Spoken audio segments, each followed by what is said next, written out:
Welcome to the Bryden Wood Podcast. Bryden Wood is a global strategy and design consultancy. We are inventive thinkers, designers, engineers, and technical experts. We integrate creativity and deep experience to resolve complex challenges and realize a better world. Find us at brydenwood.com. Yeah, so we're talking today about the UK industrial strategy. I think it was published in June, early June, yeah, we're going to have a chat about it today. The first thing that sort of occurred to me was, and actually it was backed up by an article I read in the Financial Times, that actually it's a really good thing to set out a 10-year industrial strategy because once you do that, people can calm down a little bit, and they might like it or they might not, but at least they have something to start to tie their plans on, and it's generally good economically just to have some sort of coherent strategy, whether you agree with the details of it or not. So I think that was that's really positive, and I try to be positive about it because it's very easy to go into criticism about anything that you read. And I think there's some fundamental things in there that feels like they get right. So they picked out some industries which clearly the UK does pretty well in, some areas of innovation that we do quite well in, and it's focused around those, which I think is good. And particularly for me, a focus around pharmaceuticals, which is where I come from, and it's always been, I think, an area that the UK, particularly in the innovation side, has done well on.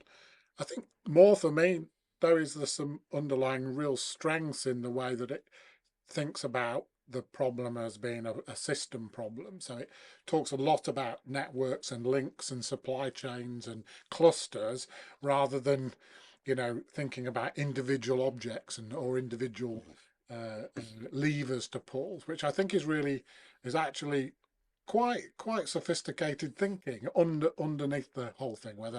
Whether people see the same thing or not's another point. Um, but but if I am going to go on to the sort of slight criticism, or what I left it with after reading it through a couple of times, was, although it's an industrial strategy, it's not really an industrialization strategy. So it says, yeah, we want to focus on these areas and we want to do much better in them. We want to grow the economy around them, but doesn't really go, well, about how does that happen? Because it's the same people, just that you're going to potentially do the same things, just focused in a particular direction. And how is that going to change everything? So I think for me, and one of the things, like for instance, sticks out, and it came out of an Accelerate Laboratories event that we ran, was that, for instance, in education, people were saying, well, the problem is that scientists come out of university and they're excellent scientists, but now the lab is full of automation and they don't understand the automation. Or we get automation people coming out of university and they don't understand any of the science. And in order to really grab hold of AI and that thing, we need people who can sit across both. But it doesn't say anything about doing those sorts of things, which would be a change. Mm-hmm. So that's really my sort of underlying discomfort, was where's the change, where's the industrialization strategy? Yeah. You've read it. Well, I think it's really it's a good point, John. And industrialization is something that we're very interested in, and bringing new technologies into operation at scale, I suppose, is what we mean. And you're right, that process is something which we need some capacity and capability building in to deliver all the things which are in the strategy. And again, I'd agree that it is, I was going to say holistic, but holistic's the wrong word. It is a good systems approach to industrial strategy. It talks about everything from electricity pricing to skills to exports to tax policy. I think another thing that jumped out to me as being particularly relevant at Bryden Wood was they have a set of foundational industries, and one of the foundational industries that they talk about is construction. And there's a lot of discussion, not only in the document, but if you look at, say, what the CBI has said about it, or the TUC, about building infrastructure. But we know that there's a big block of capacity and capability issue in building all this infrastructure, and the infrastructure is an enabler for the rest of the strategy. Yeah, I mean, the thing that strikes me about it is that what you said at the beginning, John, is that the good thing coming from that is just any sense of stability, because all of these things thrive better in something more stable. So 10-year plan increases stability, gives you some idea of what the sort of environment the government's trying to create. So that assumes it would survive a general election. That's a big assumption. Yeah. It's a big assumption, but let's suppose it does, and you've got a sort of 10-year look ahead, and therefore you've got these changes in potentially in the power pricing and so on, which are all quite interesting, changing a different environment. Problem then is, just because you change the environmental conditions, which is quite frankly most of all a government can do, so can't blame them for that. But they change the environmental conditions. It doesn't immediately means these green shoots are going to grow differently or quicker. It doesn't. That unfortunately, if only were so, you immediately change the environmental conditions. Suddenly the green shoots start appearing, and it all starts going very well. There's a fundamental, or at least we think there's a fundamental, it's probably cultural gap in the UK, sort of structural problem in the UK that means that you can change this environment, but unfortunately something to do with the soils, if you like, mean that it doesn't suddenly burst into life. And a lot of it, I was talking to you about the UK is sort of famously good at being intellectual entrepreneurs, if you like, people who are following a new technology and developing it. And of course we've got universities that support that well in the UK, and it can always be better, but let's face it, that's not the thing that's making the UK lag in productivity and so on. It's not our capacity for intellectual innovation and intellectualization of issues. It's just that's not the issue. Some think about, and generally speaking, going back to a point you made earlier, John, about lack of integration that's the to us. It's always the key missing link that causes the industrialisation to be slower, and that and a peculiar or a different investment environment in the UK, certainly to the US. I mean, we all know the investment environment in the US is just radically different to the UK. I mean, there are people literally desperate to put money on the line for new ideas in the US, to a point which sometimes would quite frankly be seen as foolhardy from the UK perspective. But in the UK, it's quite the opposite, and there's no funding that takes something from an intellectual point to a point where people feel that it's investable. Well, there's not no point, but there's a gap there. There's a weakness there, absolute weakness, and that therefore doesn't propagate the level of integration you're looking for. So you're talking about, and we've got educationally, and a number of things are rather polarizing in the UK. We tend to put things into silos, packages. Yeah, we do. And then we don't cross-fertilise them adequately. So you've got this problem of lack of cross-fertilisation, polarisation, so on, and then a lack of investment confidence at a critical stage, just when an idea is trying to leap across the divide. We make the divide big. We make the divide a bit bigger. We make it a scarier fall to the bottom. And everyone goes, "Oh, not doing that." So these kind of things are. This is really the point. It's unfortunately it's got to be more than just expecting a government to pull twist the dials and expect everything to get better. Somehow we've got to use that to create a different network, a combination of commercial entities and educational entities and so on. Something's got to happen there. There's a piece of the knitting that is as yet undone.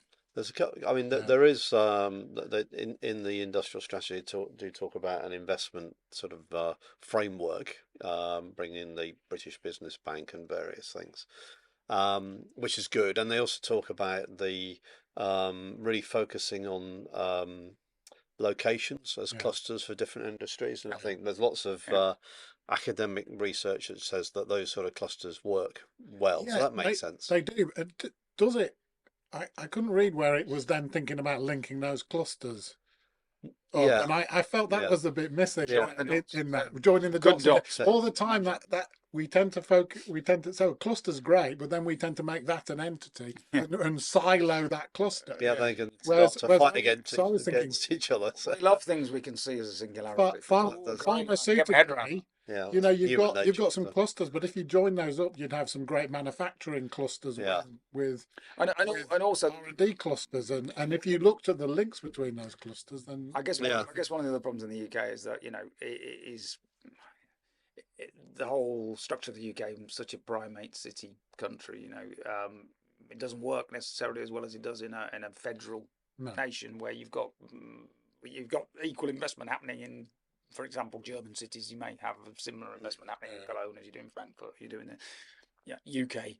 It just gravitates to London constantly. So you set these clusters up. You've got to make sure that the investment, the interest in investment, and also the infrastructure to support that investment, like the road and rail and connections, and just getting people to places, quite literally. So there's no point having something which is a wonderful place to develop a new technology, and you find there's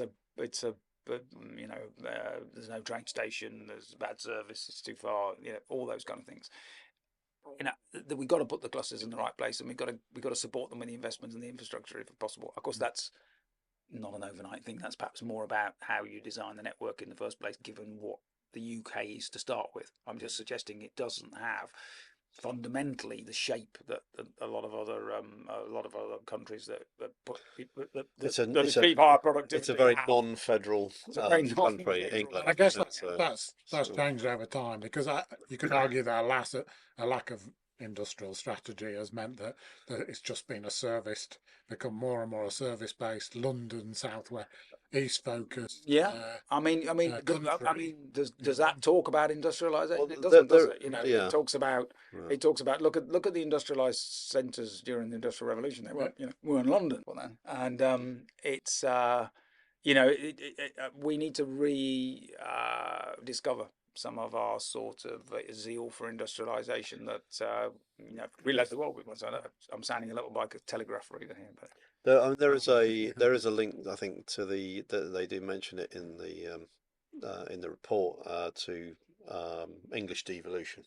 So trying to create more mayors and more local democracy. I'm a big supporter of that in principle. I'm not sure about how it's going to work in practice, but I think the problem is it potentially does the silo thing. So for some reason, I don't know how you, but as soon as we tend to divide things because it makes sense, because you want more local thing, but then everyone then wants to act on their own.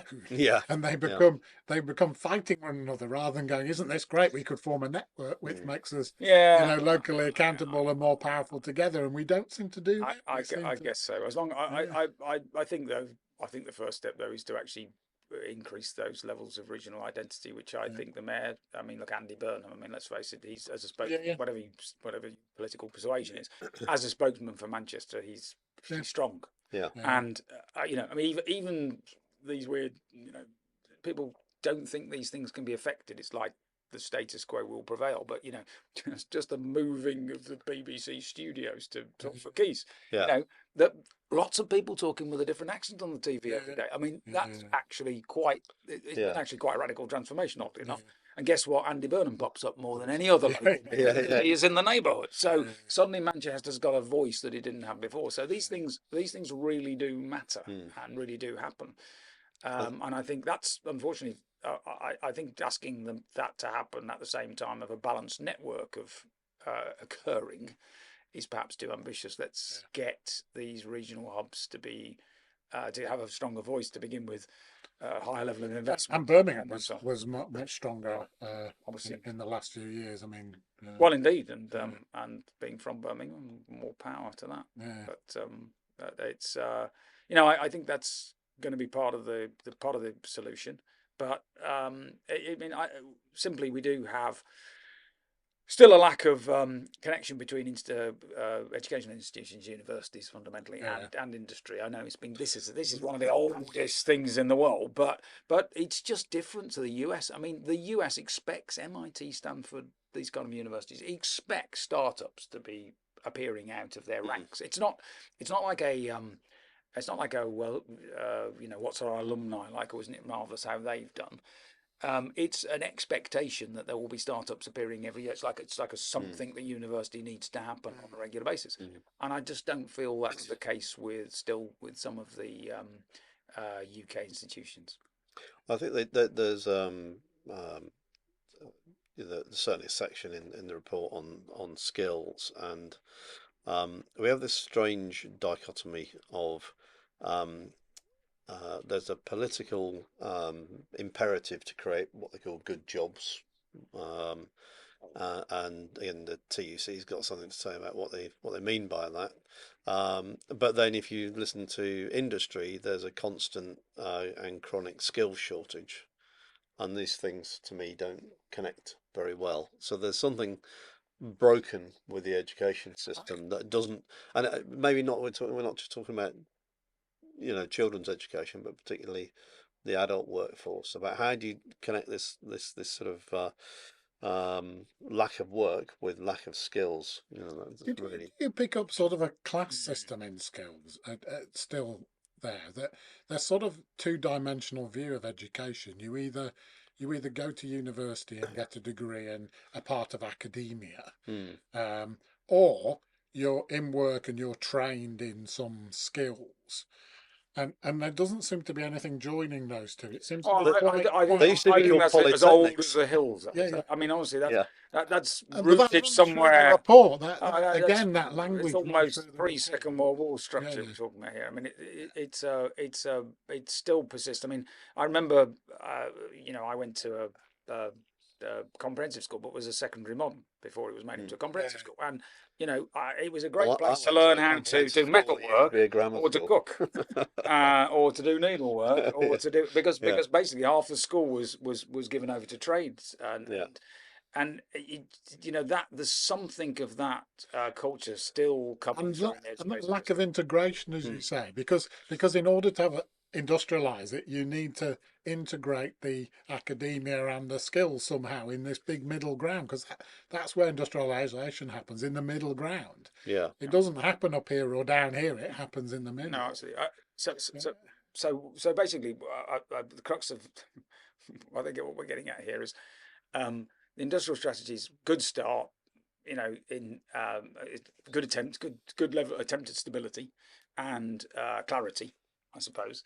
But what are we culturally going to do with it? And there's something about supporting entrepreneurialism beyond the point of invention within an intellectual, within the intellectual sphere, or within universities and education.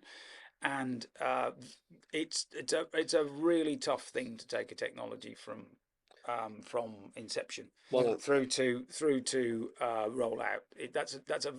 And it's a place that you can't leave that to chance. Given where you don't have to leave it to chance in the US because it's already supported. But in the UK, somehow that there's going to have to be some constructive effort put into making that divide less, and the gap less, and more supported. I mean, I think it's probably instructive to look at Germany as well, because it's a very different model, but it is also very successful in terms of its GDP. And I mean, they've got their own concerns and worries about remaining competitive. But I think when you look at, I'm reticent to be, lauding the entrepreneur because it suggests that successful high-tech businesses are the results of individuals working on their own. But linking it back to some other things, you need those clusters. You need that support network. Most innovations are brought through multiple companies acting at different points in the life cycle, having the right funding available, having the right academic people available. So there's several aspects in the industrial policy that sort of work together. And that's I think how you build these do you think? Because these sort I of mean, it might be simplistic, high but growth firms. I see the German sort of model very simplistically as, they come up with an idea, a great engineering idea or something, but they sort of keep it. Have this small company mentality. And They they keep bullshit it in the small company, and it remains there, and they generate wealth for the company, and then whereas we seem to wait for. When an idea comes up, wait for an big American conglomerate to come and buy it, Yeah, well, it's not uncommon. and then we go on, and that Yeah. I don't know, but that doesn't seem But to there happen also the so much. idea, I think, seems Yeah. prevalent in the Anglo-Saxon world, if we call it that, of the point of starting a company is to sell it and get Yeah. rich, and that doesn't seem to be the culture in Germany. Germany. But that So, seems here, and that might be some of the gap, because if people feel that their only Yeah, but option or their best well, option is you might, to you might, open an idea you might and call sell that it. a US import. I mean, that's definitely the purpose of import. Yeah. But the kind of, at least they're honest about it, I suppose. It's like it's absolutely a given yeah, that you will be building it for sale. It's Yeah. almost like the first and yeah, there are some negatives to that, but then from an investment perspective, there are positives from it. So it's a question of how you sort of blend those. So my concern is the UK just we don't. I mean, the one big metric that everyone talks about, and for good reason, is just lack of productivity, and we just don't have a. I don't know. We don't seem to have the same fixation with productivity that other nations do, and I maybe a fixation is not a good thing, but certainly a keener interest than the UK currently has. We do, but it's a Doesn't feel fixation. like doesn't feel like it's a driver in and of itself in the UK, whereas in other places it does. It feels like a fixation, like the weather.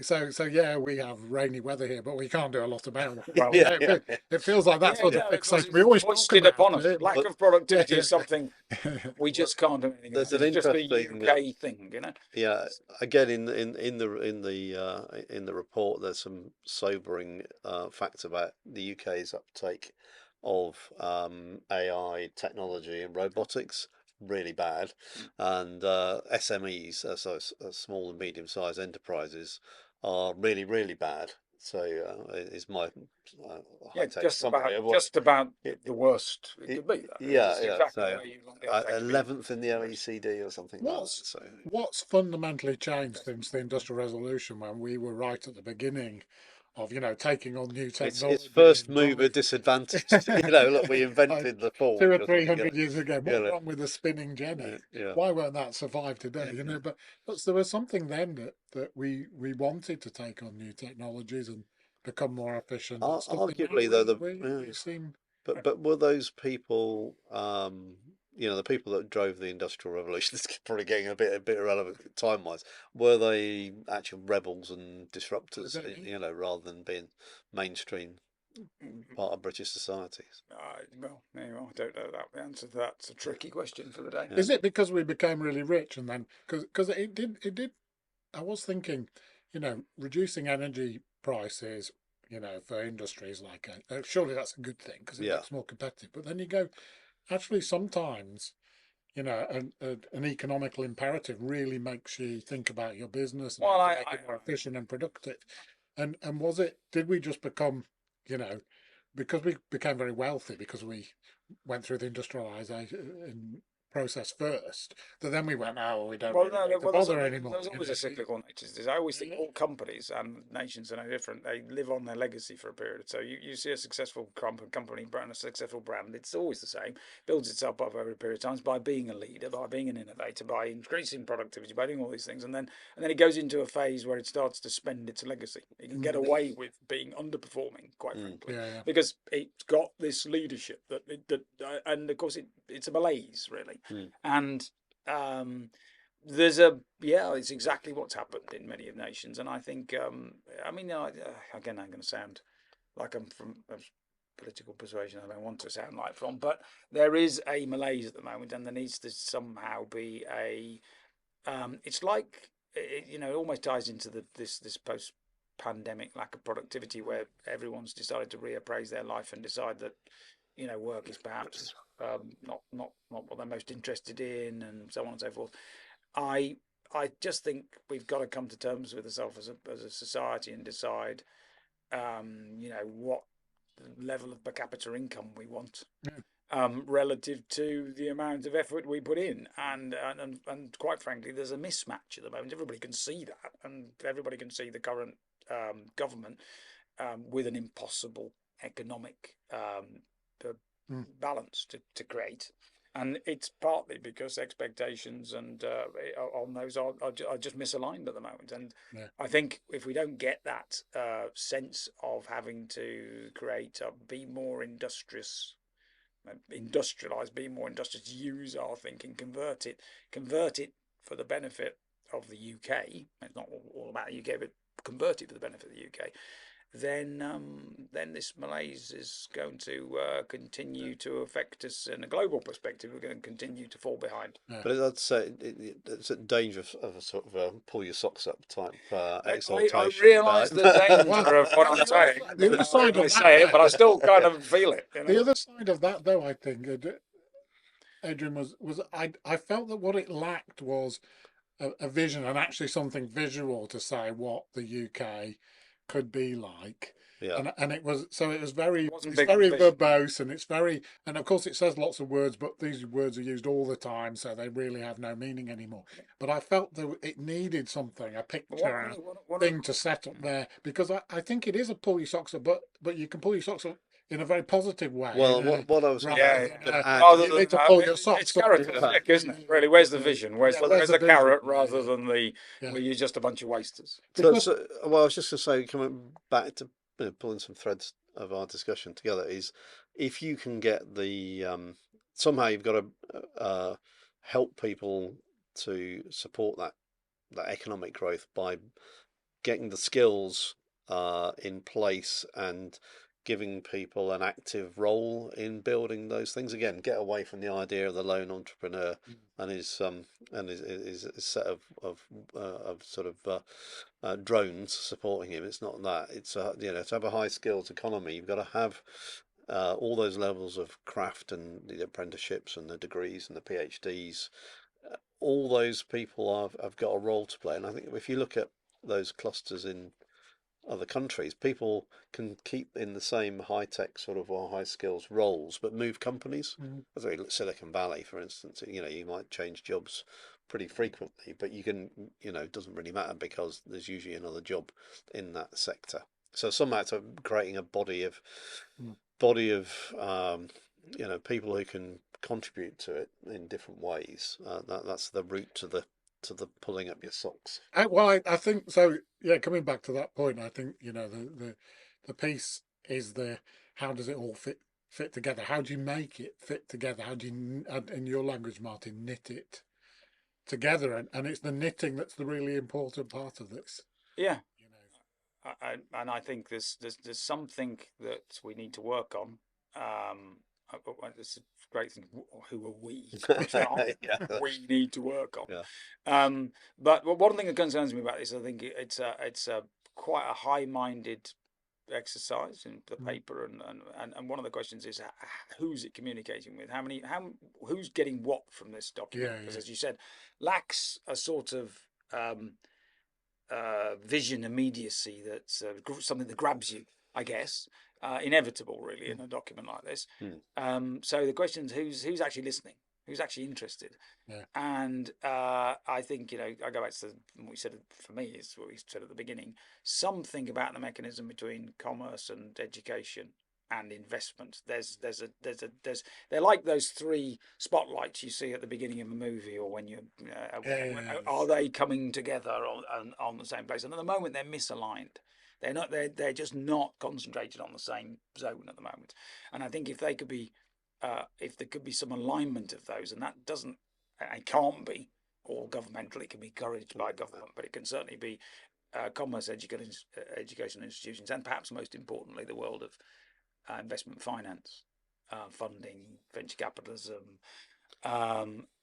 That could help these things propagate more than just background environmental industrialisation strategy by the government. That's at least what we believe in, and that will lead people to higher levels of integration between education, commerce, and investment. And I think that's where the gap that we've been talking about right through this that is causing this lack of industrialisation of ideas created in the UK, and that's how it'll get filled. That's what I think, anyway. I'd just say that I think, you know, that the lack, if I say that first, is that vision. And I think having you know, you mentioned, Martin, a single measure,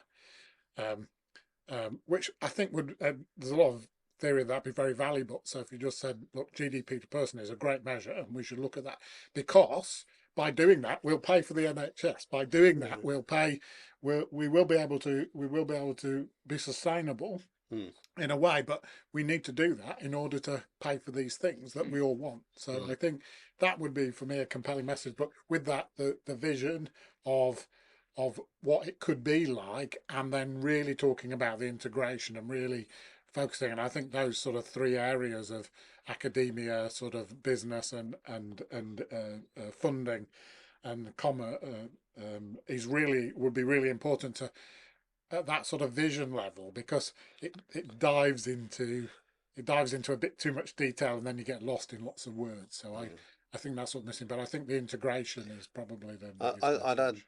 though that those three need to. There's probably a fourth about the community, the workforce, because otherwise it all sounds a bit top down. And I think the political driver for a lot of this is to address, you know, deep dissatisfaction in the regions, and if it becomes another policy that is top down, you know, it may not deliver those political objectives that are at least partially driving the strategy. Yeah, it's probably for another time, but that depends on whether the output is delivering a social benefit, or whether, and I guess it's output as well. Is it primary or secondary? It's exactly what I was thinking about. it's whether you that delivers the social output. Yeah. I'm on the fence But- on that subject. I've got to say. Okay, for next time. That's another conversation.